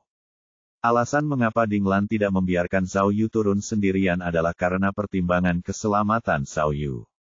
Jadi, Zhao Yu tahu betul bahwa hanya Ding Lan yang ada di pihaknya. Namun, kedua wanita cantik itu cukup profesional. Untuk membingungkan musuh, mereka berciuman dan menggoda Zhao Yu, tetapi ketika bahaya berlalu, mereka segera kembali normal, seolah-olah tidak terjadi apa-apa. Namun, Zhao Yu bukanlah seorang profesional, dan riak-riak di hatinya tidak menghilang begitu cepat. Mengenang ciuman intens Ding Lan, dia merasa sedikit aneh, dan bahkan sedikit bersalah. Mungkinkah kakak iparnya ini benar-benar menyukainya? Menurut spekulasi Ding Lan, Zhao Yu dan dua orang lainnya mengira bahwa lantai bawah tanah kelima bar itu adalah sarang geng. Setelah mereka turun, mereka akan bertemu lebih banyak anggota geng lagi, yang sangat berbahaya. Namun, ketika mereka benar-benar tiba di lantai bawah tanah kelima, mereka menyadari bahwa itu benar-benar berbeda dari apa yang mereka harapkan. Hanya ada koridor remang-remang dengan sedikit orang. Kamar-kamar di kedua sisi koridor semuanya adalah pintu-pintu kecil yang terkunci. Melalui celah-celah pintu, orang bisa melihat bahwa ada banyak kotak yang ditumpuk di dalamnya. Itu lebih seperti tempat penyimpanan. Setelah memasuki koridor, mereka mendengar suara orang berbicara, tetapi suara itu berasal dari sebuah ruangan. Tidak ada seorang pun yang menjaga koridor itu. Melihat ini, Amilora sangat gembira. Dia segera memberi isyarat kepada Zhao Yu dan Ding Lan untuk mencari target saat tidak ada seorang pun di koridor. Ketiganya tidak berani menunda lagi dan langsung berjalan cepat menyusuri koridor menuju ke kedalaman. Di ujung koridor, ada percabangan. Semakin dalam mereka masuk, semakin sepi suasananya. Ada banyak ruangan kosong di kedua sisi dengan pintu terbuka atau tanpa pintu sama sekali. Melihat ini, Zhao Yu semakin yakin bahwa ini bukanlah sarang komplotan, melainkan gudang penyimpanan biasa. Semakin dalam mereka menyelam, semakin gelap jadinya. Tanpa peralatan penerangan apapun, mereka bertiga jatuh ke dalam kegelapan dan harus menyalakan senter di ponsel mereka untuk sementara. Setelah mereka bertiga melewati aula mistis kecil, mereka akhirnya menemukan target mereka. Ada banyak ruangan kecil dengan pintu besi terkunci berdampingan, dan ruangan-ruangan itu tidak jauh berbeda dari yang pernah dilihatnya sebelumnya. Tempat ini seharusnya menjadi tempat. Amiola menunjuk ke salah satu gerbang besi. Sinyal Hu Lingye datang dari sana. Mustahil. Zhao Yu bahkan lebih khawatir. Dia merasa Hu Lingye seharusnya tidak memilih tempat yang gelap seperti itu. Pintunya terkunci. Ding Lan menarik pintu besi itu, tetapi pintu itu tidak bergerak. Biar aku coba. Amiola tampaknya sudah mengantisipasi situasi ini. Dia segera mengeluarkan tas perkakasnya dan bersiap membuka pintu. Ding Lan menyalakan senter untuk menerangi ruangan itu. Zhao Yu ingin menggunakan alat pembobol kunci universal untuk memamerkan keahliannya, tetapi melihat bahwa ia tidak memiliki banyak keahlian, ia memutuskan untuk tidak menggunakannya. Namun, pada saat kritis, dia masih menggunakan detektor kehidupan untuk mendeteksi apakah ada musuh tak dikenal yang bersembunyi di balik pintu. Untungnya, tidak ada sinyal kehidupan di dalam pintu, jadi seharusnya tidak ada penyergapan. Cukup terampil, Amiola hanya menggunakan beberapa menit untuk membuka pintu logam itu. Di balik pintu itu, ada lorong yang panjang dan sempit. Ada juga banyak kotak kertas di kedua sisi lorong, tetapi kotak-kotak itu kosong. Semuanya adalah kotak kosong yang tidak berharga. Mereka bertiga memasuki terowongan dan menutup pintu logam. Untuk berjaga-jaga, Ding Lan mengeluarkan senjatanya dan berjalan di depan. Terowongan itu tidak panjang. Setelah berbelok sebentar, pintu besi lain muncul di sebelah kanan. Namun, pintu itu tidak terkunci. Setelah masuk, mereka akhirnya melihat sebuah rumah persegi panjang kecil. Kita sudah sampai, ini tempatnya. Petik 2. Amiola meletakkan alat penentu posisi di tangannya dan menyalakan senter untuk menerangi seluruh ruangan. Zhao Yu dan Ding Lan mengamati lingkungan sekitar dan menemukan bahwa ruangan itu relatif kering. Ada banyak makanan kaleng, tempat tidur sederhana, dan beberapa kebutuhan sehari-hari di dalam ruangan. Dari kelihatannya, seseorang pasti pernah tinggal di sini sebelumnya. Dengan sangat cepat, Zhao Yu menemukan tombol lampu. Setelah ia menekannya, seluruh ruangan akhirnya terang benderang. Oh, setelah melihat ke sekeliling ruangan, Zhao Yu dan dua orang lainnya akhirnya mengerti. Amiola menunjuk kabel listrik padat jauh di dalam kabin dan berkata, tidak heran Hu Lingye bersembunyi di tempat ini. Ruangan ini sangat dekat dengan kabel bawah tanah. Dia yang mengarahkan kabel ke sini. Oh, Ding Lan mengangguk. Kudengar jaringan di Maroko semuanya bawah tanah.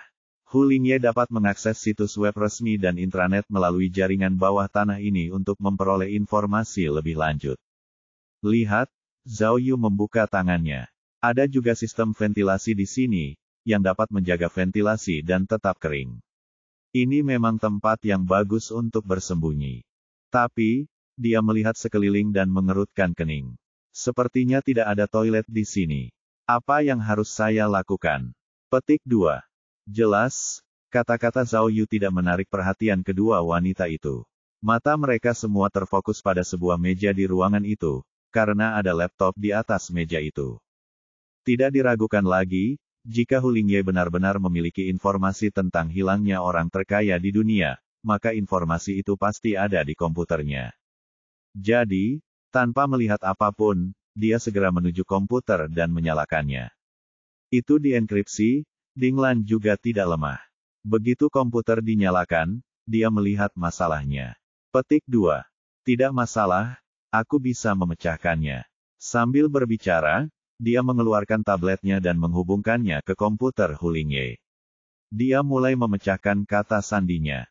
Saat ini, Zhao Yu tidak memperhatikan komputernya, tetapi melihat sekeliling ruangan kecil itu lagi.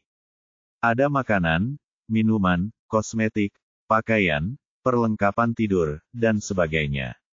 Masih ada aroma wanita di tempat tidur sederhana itu. Dari sini, dapat diketahui bahwa Hulingye memang pernah tinggal di sini. Cek. Meskipun Zhao Yu tidak tahu banyak tentang kehidupan seorang pialang informasi, dia tetap merasa bahwa identitas Hulingye cukup mencurigakan. Jika tujuannya hanya untuk menjual informasi dan menghasilkan uang, bukankah terlalu berlebihan untuk bersembunyi di ruang bawah tanah yang sepi, dingin, dan terisolasi seperti itu? Apakah ada alasan untuk melakukan hal sejauh itu? Selain itu, dia telah mencuri jaringan bawah tanah Maroko. Mengapa operasi ini semakin tampak seperti mata-mata?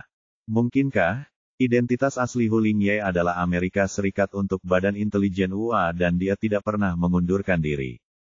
Mungkinkah saat dia sedang menyelesaikan misi lain, dia secara tidak sengaja menemukan petunjuk yang hilang dari orang terkaya di dunia, Londe? Itulah sebabnya dia menghubungi Yusof, dengan harapan bisa mendapatkan uang tambahan. Kemudian, Badan UA Amerika Serikat jelas tidak bisa dianggap enteng. Apakah mereka menemukan pelanggaran disiplin Hulingye, sehingga mereka menciptakan kematian Hulingye dan hilangnya Miao Kun? Cek. Jika memang begitu, maka kasus ini akan menjadi masalah besar. Ini buruk, rusak. Tepat saat Zhao Yu memikirkan hal ini, Amerola berseru dan dengan cepat mengetik di keyboard, Hulingye memasang program penghancuran diri. Itu kode Absolute Sonics. Aku tidak bisa mengatasinya, sialan. Matikan teleponmu, matikan teleponmu. Dinglan buru-buru meletakkan tangannya di sumber listrik. Tidak, Amilora menggelengkan kepalanya tanpa daya. Mematikan daya akan mengubah semua dokumen menjadi kode Sonics yang tidak jelas, dan tidak akan pernah bisa dikembalikan. Lalu apa yang harus kita lakukan? Dinglan panik. Jika semua berkas Hulingye hancur, mereka akan kehilangan satu-satunya petunjuk. Cepat, menghindar, teriak Zhao Yu dan berlari ke depan, sambil berpikir dalam hati, akhirnya saatnya aku pamer. Bab 1648, Bab 1647 Kecelakaan. Mustahil. Melihat Zhao Yu telah menghentikan program penghancuran diri, ekspresi Amerora berubah. Dia menatap Zhao Yu dengan tidak percaya dan berkata, algoritma Sonia ini adalah algoritma komputer yang paling canggih. Tidak ada yang bisa memecahkannya dengan mudah. Dan, dia melihat laptopnya. Dia menggunakan laptopku. Ya, meskipun Dinglan juga terkejut, dia tidak terkejut seperti Amelia. Komputermu semuanya berbahasa Arab, katanya dengan tenang. Apakah Zhao Yu tahu apa itu? Jangan memujiku, hehehe. Zhao Yu berkata dengan rendah hati, ini semua hanya permainan anak-anak. Meskipun aku tidak mengerti bahasa Arab, prinsip-prinsip komputer sama saja. Apa yang dikatakan Zhao Yu jelas-jelas bohong. Baru saja, dia menghabiskan lebih dari 2.400 poin untuk memperkuat perintah peretas, yang hampir menghentikan program penghancuran diri. Lalu, kamu, Amiola masih tidak percaya. Kamu hanya mengetuk pintu secara acak. Bagaimana itu mungkin? Cepat ceritakan, apakah Anda sudah tahu tentang pintu tersembunyi atau bug dalam algoritma Sonia? Jangan beritahu saya, itu adalah kode universal yang legendaris.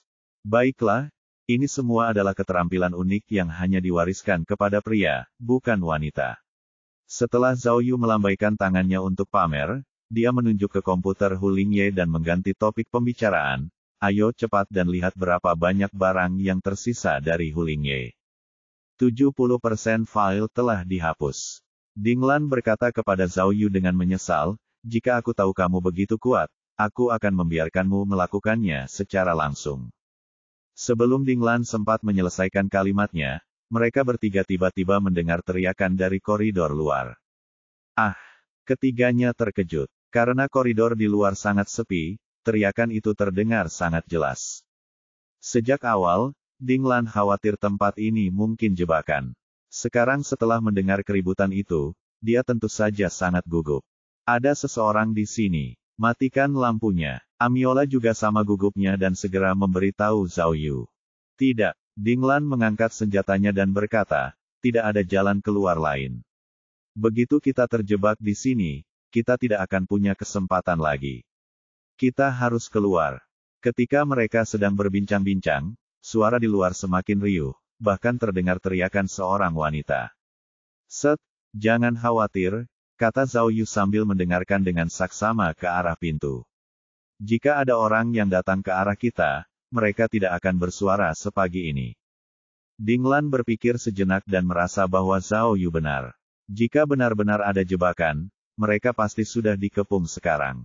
Namun, yang tidak diketahui Ding Lan adalah, selain kecepatan berpikir Zhao Yu, ia juga memiliki perangkat canggih seperti detektor tak terlihat dan detektor kehidupan di kepalanya. Melalui gambar yang dikirim oleh detektor kehidupan, dia melihat bahwa memang ada 6 atau 7 orang di luar koridor. Namun, orang-orang itu berhenti di suatu tempat di koridor dan tidak bergerak menuju ruang rahasia tempat mereka berada. Melihat ini, Amerolaya segera menyalin data Hu Lingye ke tabletnya. Ding Lan tidak bodoh. Dia segera membuat salinan dengan drive USB. Setelah ujian, dia bahkan mengambil laptop Hu Lingye, lalu menemukan ransel dari barang rongsokan Hu Lingye dan memasukkan laptop ke dalam ransel itu. Ayo pergi. Setelah semuanya beres, Ding Lan mendesak. Apapun situasinya, kita harus keluar dari sini dulu. Awalnya, Zhao Yu ingin mencari lebih banyak petunjuk, jadi dia tidak ingin pergi begitu cepat, tetapi desakan Ding Lan masuk akal. Jika mereka ketahuan, maka ruangan tertutup ini akan menjadi kelemahan fatal mereka, dan mereka akan terperangkap seperti kura-kura dalam toples. Oleh karena itu, yang terbaik adalah meninggalkan tempat ini sesegera mungkin. Jadi, mereka bertiga mematikan lampu, berjalan keluar dari ruang rahasia, dan diam-diam kembali ke koridor. Setelah kembali ke koridor, suara teriakan yang berisik itu semakin jelas terdengar. Di antara suara-suara itu, memang terdengar suara seorang wanita menangis. Ketiganya dengan hati-hati berjalan beberapa langkah ke arah itu dan menemukan bahwa sebenarnya ada cahaya di kejauhan. Di bawah cahaya redup itu, ada sosok-sosok yang bergerak. Ketika mereka semakin dekat, mereka bertiga akhirnya melihat ada 6 atau 7 pria bertopeng kapak bertato di area aula mistis yang mereka lihat sebelumnya.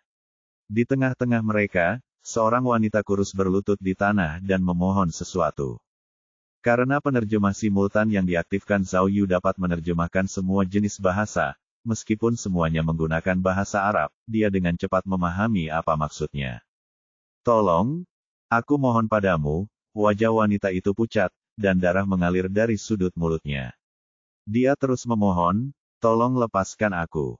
Aku baru berusia 17 tahun, tolong, aku tidak bisa melakukannya, aku benar-benar tidak bisa. Zhao Yu bersembunyi di sudut gelap dan menatapnya. Dia menemukan bahwa wanita itu benar-benar sangat muda dan tampak sangat polos. Sudah. Namun, detik berikutnya, seorang pria kekar berwajah garang menamparkan gadis itu. Tamparan ini sangat kejam. Gadis itu langsung muntah darah dan wajahnya sangat bengkak. Setelah dipukul, gadis itu menangis tak berdaya, tetapi dia tidak berani menangis terlalu keras. Seluruh tubuhnya gemetar saat dia jatuh dalam keputusasaan.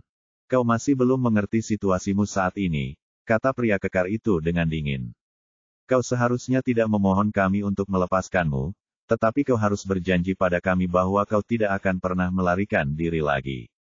Biar ku beritahu, bahkan jika kau melarikan diri dan menemukan polisi, mereka tetap akan mengirimmu kembali ke kami. Pria kekar itu menatapnya dengan pandangan menghina. Kau tahu kenapa?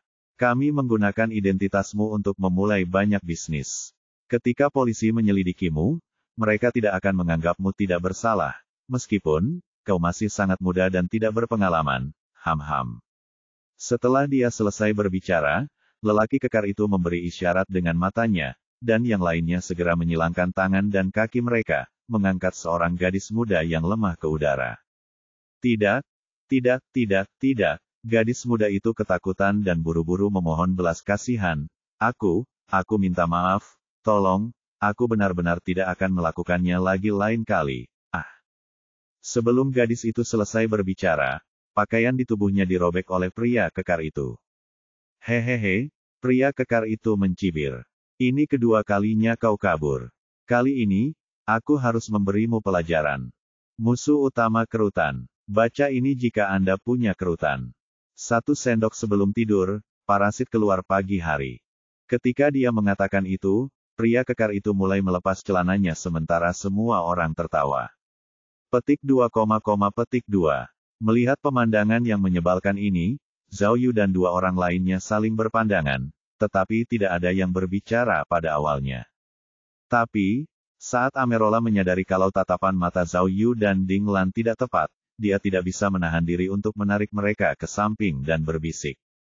Hei, hal semacam ini biasa saja, kita tidak seharusnya ikut campur dalam urusan orang lain. Saya katakan, geng ini punya latar belakang yang sangat kuat di Maroko. Kita tidak bisa bertindak gegabah. Ayo kita pergi, dia menunjuk ke sisi lain koridor. Kita seharusnya bisa melewati jalan itu. Petik 2, petik 2. Namun, setelah mendengar kata-kata Amilora, Zhao Yu dan Ding Lan masih ragu-ragu.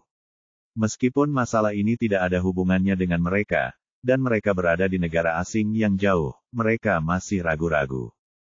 Namun, mereka merasa tidak bisa melupakan hati nurani mereka jika mereka pergi begitu saja.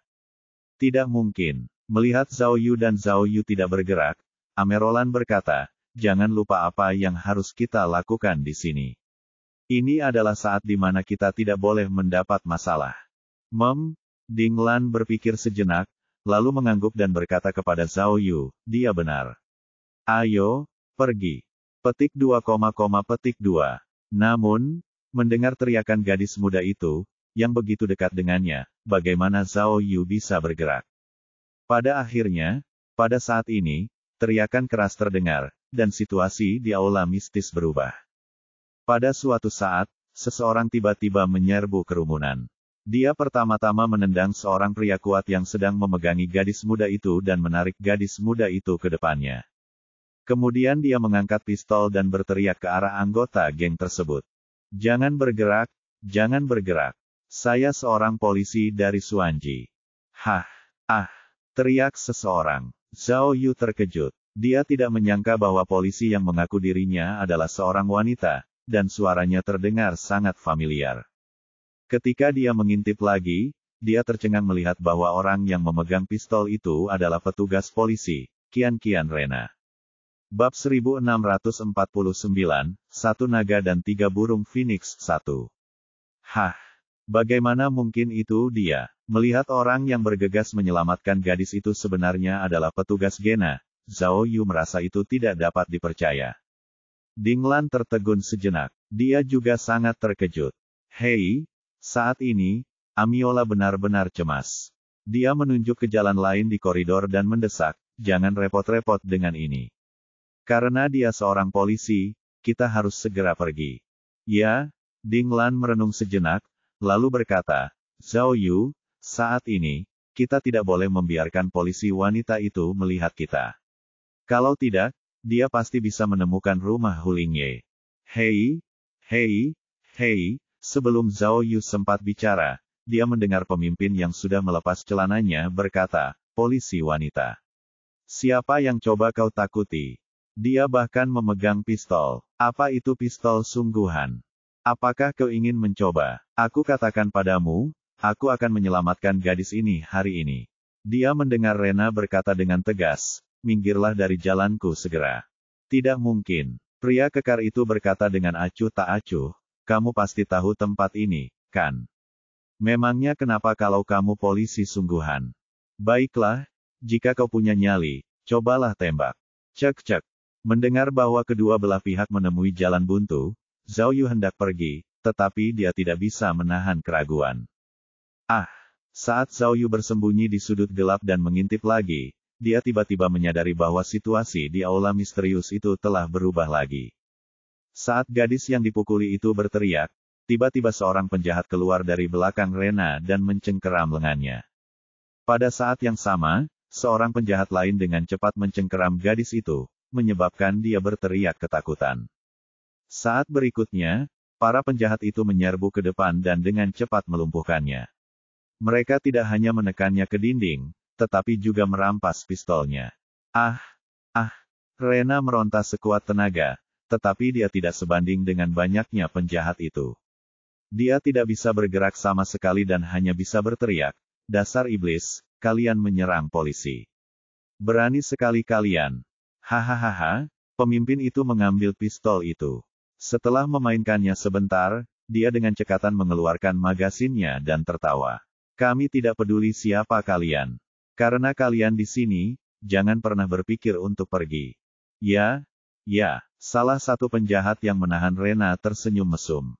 Gadis ini sangat menggairahkan. Akan sangat nyaman untuk bermain dengannya. Petik 2. Beraninya kau. Rena meronta sekuat tenaga lalu meludahi muka penjahat itu. Oh, polisi wanita ini benar-benar galak. Si penjahat menyeka ludah di wajahnya dan menamparkan Rena dengan keras. Apa? Wajah Rena miring, dan darah mengalir keluar dari hidungnya. Gadis kecil itu begitu ketakutan hingga ia menjerit dan menangis sekeras-kerasnya. Tolong, aku tahu aku salah. Aku tidak akan melakukannya lagi. Lepaskan dia, aku akan kembali bersamamu. Polisi wanita, pemimpin orang kuat itu membuang pistol yang sudah dibongkar lalu menertawakan Rena. Klub kami punya serial cosplay, dan kebetulan kami kekurangan polisi wanita. Dengan penampilanmu, aku akan memperkenalkanmu pada beberapa orang. Aku jamin kau akan menjadi bintang paling memukau di sini. Seorang polisi wanita berakting sesuai karakternya sendiri, dan membuat hasrat orang meningkat hanya dengan mendengarnya. Hahaha. Zhao Yu, dalam kegelapan, Dinglan menarik Zhao Yu lagi dan menasihati, "Ayo pergi. Aku ingin mengingatkanmu, tidakkah menurutmu terlalu kebetulan bahwa polisi wanita ini muncul di sini? Mungkin ini jebakan yang dibuat oleh mereka. Jangan bersikap impulsif." Ini, Zhao Yu menatap Dinglan, lalu menatap Rena yang telah ditangkap dan berada di ambang kematian. Dia tidak bisa menahan perasaan campur aduk. Tepat pada waktunya, saat ini, pemimpin itu berbicara lagi. "Hari ini, kita akan mendapatkan sesuatu yang istimewa. Kita bisa mencoba rasa menjadi polisi wanita terlebih dahulu. Tepat pada waktunya, aku belum memakai celanaku. Ayo kita atur, aku tidak sabar lagi." Saat dia berbicara, pria kekar itu berjalan ke arah Rena dan mengulurkan tangannya untuk menarik pakaiannya. Kamu akan menyesali ini, Puff." Rena sangat ketakutan hingga wajahnya menjadi pucat. Dia membuka mulutnya dan ingin meludah, tetapi lelaki kuat itu cepat bereaksi dan mencengkeram mulut Rena, membuatnya tidak bisa meludah atau berbicara. "Bagus sekali. Akhirnya kita berhasil hari ini." Para pria berkapak di sebelahnya mulai menggerakkan tangan dan kaki mereka, bersemangat untuk mencobanya. Satu besar dan satu kecil, keduanya cantik. "Keren sekali. Kurasa aku butuh setidaknya 3 atau 4 bidikan." Setelah dia selesai berbicara, dia membungkuk dan mulai merobek pakaian gadis muda itu. Mendengarkan tangisan Rena yang teredam dan ratapan gadis itu, Zhao Yu tidak tahan lagi. Dia menyingsingkan lengan bajunya dan berkata kepada Dinglan dan Aurora, "Baiklah, kalian berdua bisa pergi dulu. Serahkan saja tempat ini padaku."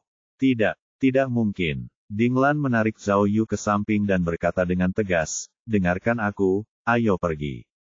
Kita akan menelepon polisi segera setelah kita keluar dan biarkan polisi menyelesaikan ini."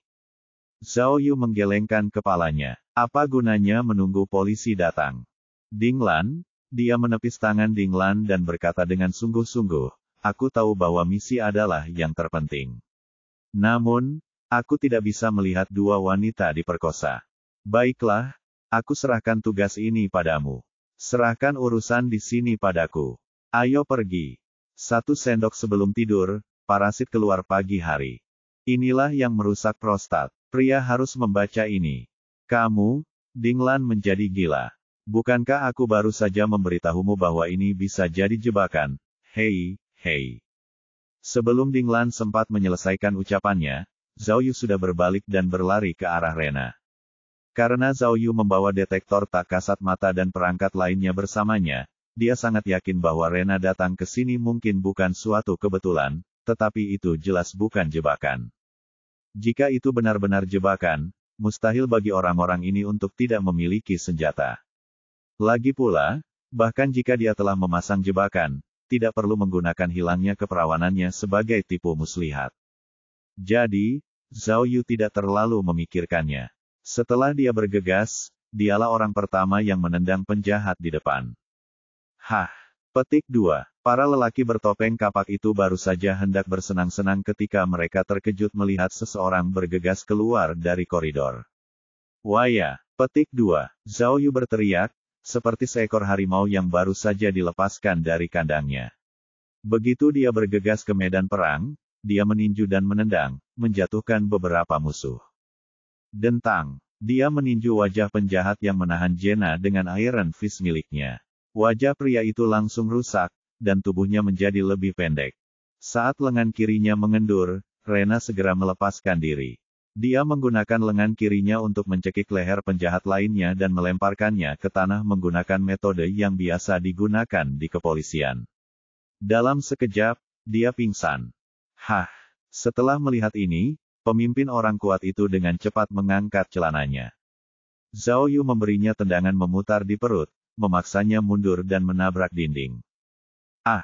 Pada saat ini, Rena yang bermata merah meraung dan melompat dari tanah. Dengan tendangan, dia dengan keras menendang bagian vital pria besar itu. Ah! Pria kekar itu menjerit melengking. Suaranya tajam dan terdistorsi, dan terdengar seperti suara Kasim. Detik berikutnya, dia jatuh ke tanah sambil memegangi bagian-bagian vitalnya.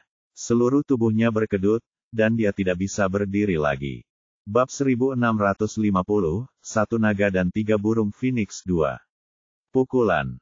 Zhao Yu meninju wajah salah satu pria itu, menyebabkan dia terjatuh ke belakang dan jatuh tepat di atas Rena. Petugas Rena, yang berada di tengah ledakan kosmik, segera mencengkeram leher pria itu dan membalikkannya dari bahunya.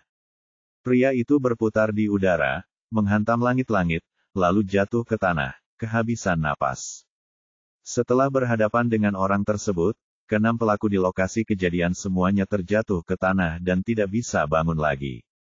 Ah! Namun, petugas Gena tidak puas. Dia segera mengangkat kakinya dan menginjak wajah pemimpin itu, menyebabkan wajahnya berlumuran darah dan dia meratap. Fiuh, fiuh. Setelah menghentakkan kaki, Rena terengah-engah dan akhirnya melihat siapa yang baru saja menyelamatkannya. Zhao Yu, kenapa kau ada di sini? Mata Rena membelalak dan dia berteriak kaget, kau benar-benar ada di sini. Karena kegembiraannya, Rena meneriakkan kalimat itu dalam bahasa Arab, tetapi Zhao Yu membawa penerjemah waktu nyata, jadi dia secara alami dapat memahaminya. Zhao Yu merentangkan tangannya dan berpura-pura terkejut. Hei, kebetulan sekali. Bukankah ini petugas Rena? Kenapa kamu ada di sini? Saat Zhao Yu berpura-pura bodoh, dia melihat baju atasan Rena tidak rapi, memperlihatkan kaus dalamnya yang berwarna-warni. Rena segera merapikan pakaiannya dan berkata, aku melihat Chevroletmu diparkir di luar. Aku khawatir kau dalam bahaya, jadi aku datang untuk melihatnya. Oh, Zhao Yu akhirnya mengerti mengapa Rena ada di sini. Dia pasti mengejarnya. Memikirkan hal ini, Zhao Yu merasa lega. Untungnya, dia bertindak tepat waktu tadi. Kalau tidak, dia akan merasa lebih menyesal jika sesuatu terjadi pada petugas Gena saat dia mencarinya. Rena mengingat apa yang terjadi sebelumnya dan bertanya dengan ekspresi cemberut, kalian tidak akan pergi ke Hotel New Moon. Kenapa dia datang ke sini? Di mana asisten cantikmu? Zhao Yu hanya bisa berpura-pura malu. Ini semua salahku. Aku kecanduan judi, jadi aku ingin datang dan bermain beberapa putaran untuk memuaskan keinginanku. Kita akan pergi ke Hotel Bulan Baru setelah selesai. Petik 2. Baiklah, aku bukan anak kecil, jangan berbohong padaku. Rena berjongkok dan mengambil pistolnya, tetapi pistolnya sudah hancur berantakan. Bagian-bagiannya dan peluru berserakan di mana-mana, dan dia tidak dapat merakitnya untuk sementara waktu. Pada saat yang sama, gadis malang itu masih meringkuk di sudut dan menangis. Melihat ini, Rena menyerah merakit pistol, dan pergi membantu gadis itu berdiri. Dia kemudian berkata kepada Zhao Yu, kamu pasti telah menemukan sesuatu, itu sebabnya kamu ada di sini. Kalau tidak, kamu tidak akan muncul di ruang bawah tanah ini. Tidak, Zhao Yu segera mengklarifikasi, saya sedang mencari toilet dan tersesat. Saya kebetulan lewat. Baiklah, kau dan aku melayani tuan kita masing-masing, tidak ada gunanya bicara lebih banyak. Rena melambaikan tangannya dengan sungguh-sungguh, lalu memeluk gadis itu. Dia menunjuk ke arah penjahat di tanah dan berkata, tapi, ngomong-ngomong, terima kasih untuk saat ini. Kalau tidak, hari ini, kita berdua akan, Itu tugasku, kata Zhao Yu dengan rendah hati. Aku pahlawan yang menyelamatkan seorang gadis yang sedang dalam kesulitan. Kau tidak perlu membalasku dengan tubuhmu, hehe. Melihat Rena tidak bereaksi terhadap leluconnya yang konyol, Zhao Yu segera mengganti topik pembicaraan dan berkata, baiklah, petugas Rena, kita tidak bisa tinggal lama di sini. Mari kita pergi dulu dan bicarakan masalah menikahinya. Baiklah, kata Rena sambil menarik gadis itu. Ayo pergi. Oh petugas, gadis itu tiba-tiba berbicara. Ada banyak gadis lain sepertiku yang dikurung di sini.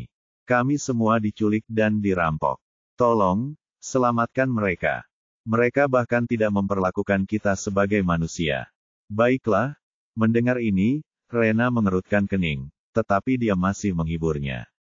Jangan khawatir, aku akan melaporkan ini ke atasan, dan mereka pasti akan diselamatkan. Namun, mari kita keluar dari sini dulu. Petik 2. Kemudian, mereka bertiga berjalan menuju pintu keluar koridor. Zhao Yu berbalik untuk melihat ujung koridor. Karena hari sudah gelap, dia tidak tahu apakah Ding Lan dan Amerolan sudah pergi dengan selamat. Namun, Zhao Yu masih percaya diri dengan kemampuan Ding Lan dan Amerolan. Memang tidak pantas bagi mereka bertemu dengan Rena saat ini. Begitu saja, Zhao Yu menuntun kedua wanita itu keluar. Namun, saat mereka hendak mencapai tangga, mereka tiba-tiba mendengar suara langkah kaki tergesa-gesa dari tangga. Buru-buru, Rena dengan cepat memberi isyarat kepada Zhao Yu, dan mereka bertiga dengan cepat mundur dan bersembunyi di sudut. Tak lama kemudian, 5 atau 6 penjahat berlari menuruni tangga dengan tergesa-gesa. Mereka semua memegang senjata seperti tongkat kayu dan batang besi. Begitu memasuki koridor bawah tanah, mereka berlari ke arah aula misterius itu. Untungnya, koridornya gelap, dan orang-orang ini berlari melewati Zhao Yu dan 2 orang lainnya, tetapi tidak memperhatikan mereka. Oh tidak, kata Rena dalam hati. Orang-orang itu membawa walkie-talkie. Orang-orang di atas sudah tahu bahwa kita akan pergi, kita dalam bahaya. Pada titik ini, Rena segera mengeluarkan ponselnya dan ingin meminta lebih banyak staf, tetapi karena mereka berada jauh di bawah tanah, ponselnya tidak memiliki sinyal sama sekali. Saya punya satu, gunakan punyaku. Ponsel Zhao Yu adalah ponsel yang dibuat khusus, dan sinyalnya lebih kuat daripada ponsel biasa. Dia segera mengeluarkan ponselnya dan ingin membiarkan Rena menggunakannya. Namun, sebelum Rena sempat mengangkat telepon, tiba-tiba terdengar teriakan keras dari belakang mereka. Hei, dia di sini. Aku melihat mereka. Ah, 1 sendok sebelum tidur, parasit keluar pagi hari. Musuh utama kerutan. Baca ini jika Anda punya kerutan. Zhao Yu dan 2 orang lainnya terkejut. Mereka berbalik dan melihat bahwa salah satu penjahat telah melihat mereka dan memanggil teman-temannya. Brengsek, Zhao Yu dan Rena saling berpandangan. Jelas, sudah terlambat untuk menelepon, jadi mereka harus lari. Maka, mereka bertiga langsung berhamburan keluar sudut dan berlari menuju tangga. Mengejar, orang-orang bersenjata kapak itu mengejarnya, dan dalam sekejap mata, mereka sudah berada di belakangnya. Rena mengambil kotak kayu yang ada di koridor dan melemparkannya ke arah para penjahat. Para penjahat itu berhasil menghindarinya, dan mereka bertiga memanfaatkan kesempatan itu untuk berlari menaiki tangga. Namun, Saat mereka mencapai area antara lantai bawah tanah kelima dan keempat, mereka mendengar suara langkah kaki yang lebih berisik dan tergesa-gesa datang dari tangga. Dia mendongak dan melihat sekelompok besar orang berlari turun dari atas. Orang-orang ini semuanya bertato, penjahat yang tampak garang. Sekilas, mereka adalah kelompok besar berkulit hitam, dan jumlahnya terlalu banyak untuk dihitung. Astaga, kali ini, Zhao Yu sedikit tercengang. Ketika mereka pertama kali masuk, mereka tidak melihat begitu banyak orang. Hal ini sebenarnya, pada saat yang sama, para penjahat di koridor sudah mengejar mereka dan menghalangi mereka bertiga di tangga. Gadis itu begitu takut hingga dia bahkan tidak bisa berdiri. Di sisi lain, ada ekspresi ketakutan di wajah Rena, dan dia tampaknya telah jatuh dalam keputusasaan. Baiklah. Melihat dirinya dikepung musuh dari segala sisi dan tidak ada jalan keluar, Zhao Yu tidak menunjukkan rasa takut sedikit pun, tetapi kegembiraan haus darah terpancar di matanya. Kalau dipikir-pikir lagi, bahkan saat dia terlibat perang Vacheria, dia tidak pernah cemberut, apalagi dengan para pejuang geng ini. Rena, melihat musuh semakin dekat, Zhao Yu memegang bahu Rena dan berkata, orang-orang di bawah akan kuserahkan padamu, dan orang-orang di atas akan kuurus. Di atas, Rena tercengang. Melihat kerumunan itu, dia mengira Zhao Yu sedang berbicara dalam tidurnya.